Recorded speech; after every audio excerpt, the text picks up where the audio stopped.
Vamos falar um pouquinho a respeito de preparo ou mistura de mesclas.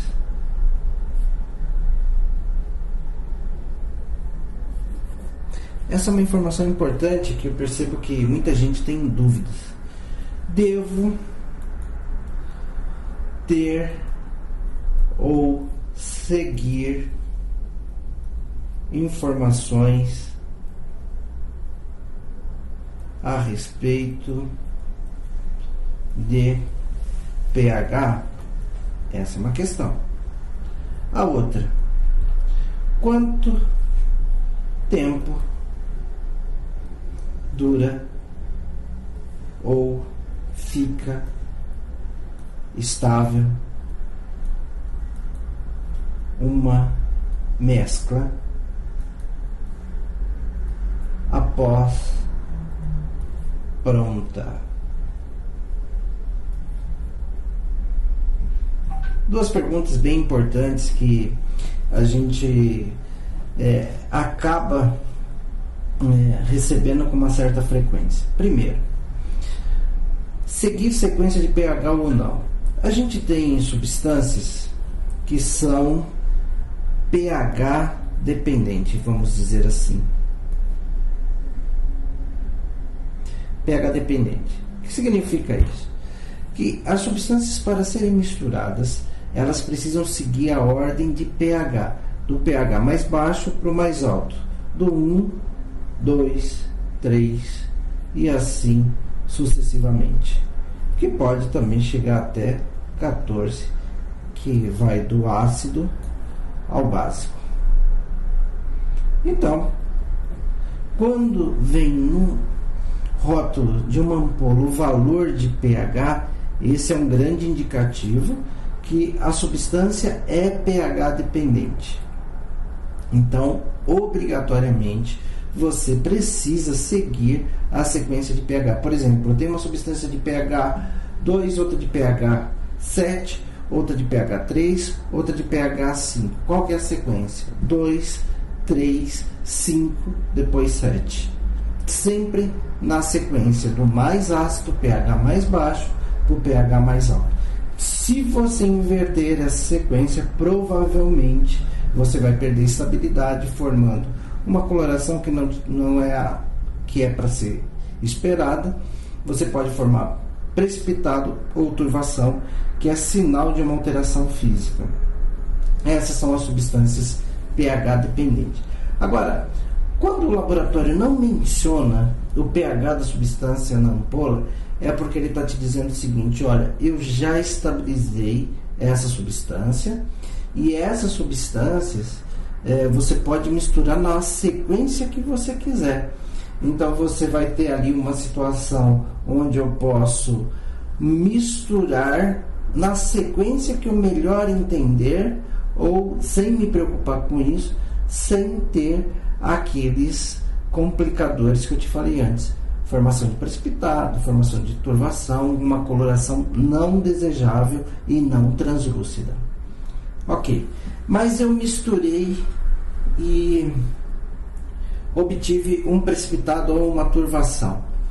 O que eu devo fazer? Descartar a mistura, tá? Alguma coisa houve de errado, nem sempre se sabe exatamente o que aconteceu, mas o indicativo físico-químico, às vezes físico, às vezes químico, se manifestou na forma desse tipo de alteração. Então você deve descartar a substância, não deve ser utilizada.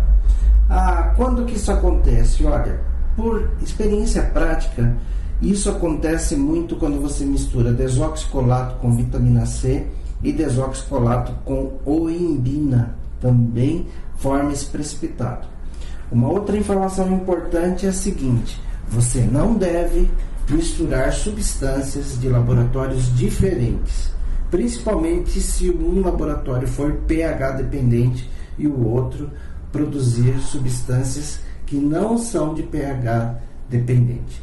Então, ficam aí essas duas dicas. Quanto tempo dura uma mescla depois de pronta? Ou seja, peguei 5 substâncias, hipolíticos, eutróficos, venotróficos, e numa seringa aspirei todas as substâncias e a gente formou ali a nossa mescla. Depois dessa preparação, quanto tempo ela dura? Isso é para uso imediato, aquela mescla de uso imediato. O laboratório, ele não vai te garantir um espaço maior do que aquele. Então, você preparou, precisa administrar. Ah, mas eu vou usar pouco. Então, para isso, você precisa ter dimensionado de modo adequado o valor da sua sessão para que você não tenha prejuízo. Mas reaproveitar 24 horas depois, mesmo estando em geladeira, mesmo estando em local escuro, é potencial risco de intercorrência por uma substância que pode estar degradada ou por uma substância que sofreu algum tipo de alteração. Em contato com o tecido, ele vai te trazer problema. Então, misturou imediatamente o uso.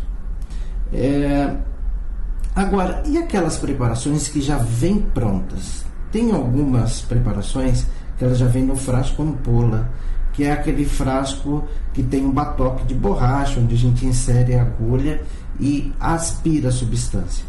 Quando eu tenho ali uma substância que já é fruto de uma mistura, eu posso ter a mistura de N substâncias, várias. Esse frasco ampola, ele vai durar o tempo do prazo de validade, desde que você respeite a perfuração nesse frasco de 6 a 10 vezes no período de validade da substância.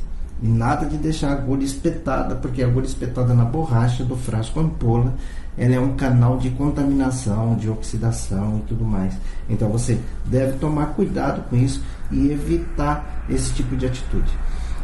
Se eu colocar alguma substância lá dentro, aí a gente já volta para aquela mistura inicial e a gente perde a estabilidade. Então o que eu te recomendo? Eu vou trabalhar com 2 substâncias que estão em frascos, ampolas. Como que eu devo proceder? Pega a quantidade de cada uma delas e mistura na seringa. Aspira do frasco A, por exemplo, 1 ml, do frasco B, 2 ml, sem fazer com que um tenha contato com o outro e de preferência com agulhas diferentes para não ocorrer esse tipo de troca de substâncias que não é o adequado. Isso é uma dica muito importante, porque tem muita gente que me pergunta isso com uma certa frequência. Então essa informação para você, ela deve ser guardada. Às vezes você faz um tratamento facial, você fez uma mescla lá de 10 ml, usou 3 ml. Se você não tiver uma outra cliente, um outro cliente para usar já na sequência, os outros 7, 5 ml você vai ter que descartar. Não tem jeito. E te recomendo que você não acondicione isso, que pode ser o fruto de um grande problema para você, de uma intercorrência que depois, para consertar, vai ser muito mais complicado do que a gente descartar alguns reais ali.